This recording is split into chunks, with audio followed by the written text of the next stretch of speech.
Morning, wake up, back your way. I'm forever checking here, both my laptop, my iPhone, as we're doing the show, and today is no different. But iPhone is a reminder of the big flap going on between the government, the FBI, and of course Apple over the ability, wanting Apple to kind of retrofit and unlock for these iPhones in the wake of the San Bernardino terrorist hit out in California.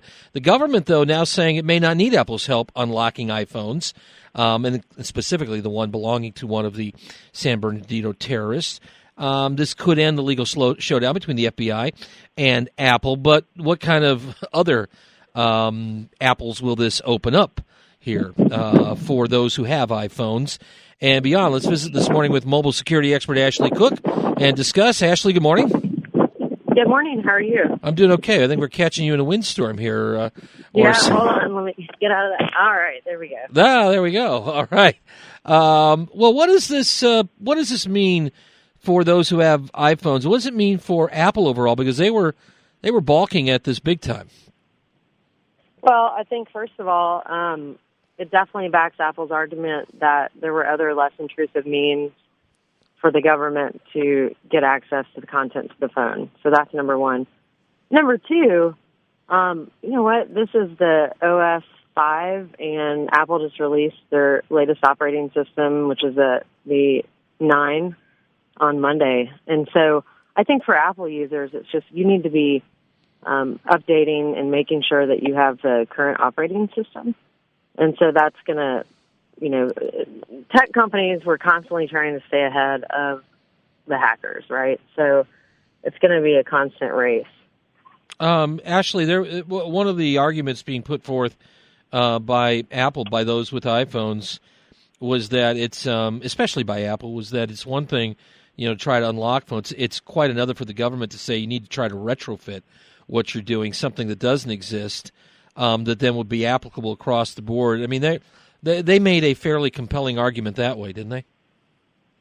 Well, I mean, yes. The fact is that we have certain rights under the Constitution, and for the government to try and force a private company to build code that would make their device less secure is something that just shouldn't occur. So I applaud Apple for fighting this fight. With our company, ZOCCAM, we assist in real estate transactions, and there's funds going back and forth to the title company and documents, and you have to do everything to be secure. I mean, you cannot let your guard down because being secure benefits everybody, right? And so if we have the government trying to make technology less secure for their benefit, then they're just feeding the cybersecurity and criminal frenzy.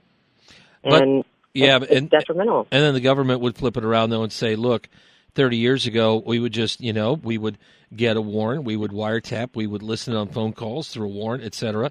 There are so many ways to do things in a clandestine manner now through technology, not together, not standing in the same room, that the rules have changed and we cannot provide safety for you. I mean, and they provide a compelling argument the other way, but finding the third way is the trick, isn't it?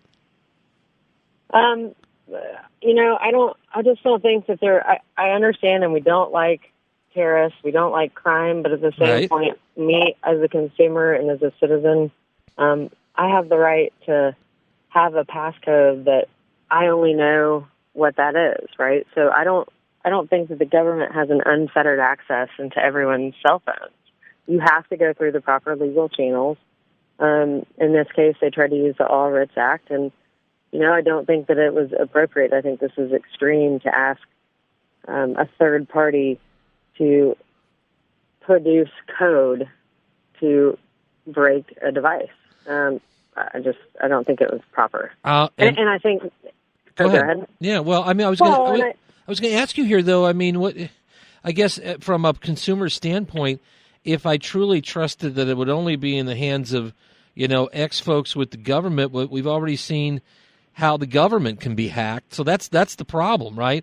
The hack of the hack. I mean, they want to hack in, but there's no guarantee, based on other cases we've seen, that the government info that they hold on to, even if they have the best intentions, wouldn't get into the wrong hands. Well, absolutely, but I still think I go back to the Constitution, right? And I really look at the freedoms that we have, and we have a right to protect our IP, right?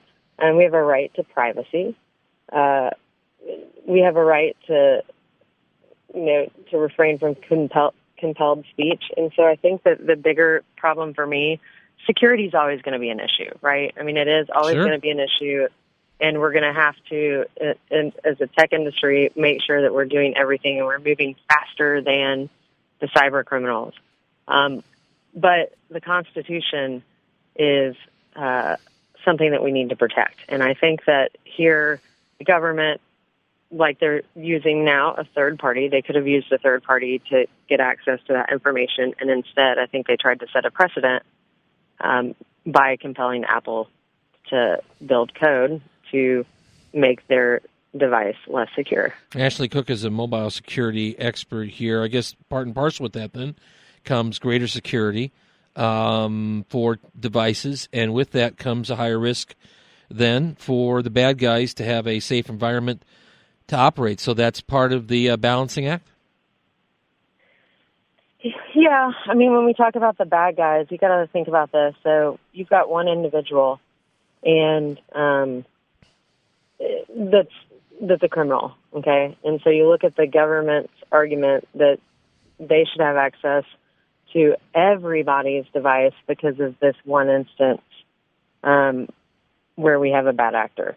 And so I think that, again, going back to the Constitution, we really need to protect that, and that the FBI, no one's saying, hey, they already have access to the phone, so it wasn't that you don't have the right to extract the data on the phone. It's that the FBI didn't have internally the employees that were able to do that successfully, right? So they're not hiring maybe people that are tech savvy and the hacker kind of in the basement type people. And so I think that would have been just a if lot. They would have done that, then we may not be having this issue. But instead of them doing that, they're again trying to force a third party to do something. Yeah, and then of course Apple, which is just has not been that open sourced all the way around as part of their company policy, which makes it trickier and more difficult. Ashley Cook, where can we find you online? You can find me at ZOCCAM. A lot of people call it ZOCCAM, but it's actually ZOCCAM.com. All right, mobile security expert. Appreciate you joining us this morning. It's interesting and definitely something back and forth for debate. Thanks for being here. All right, talk to you guys later. Take care.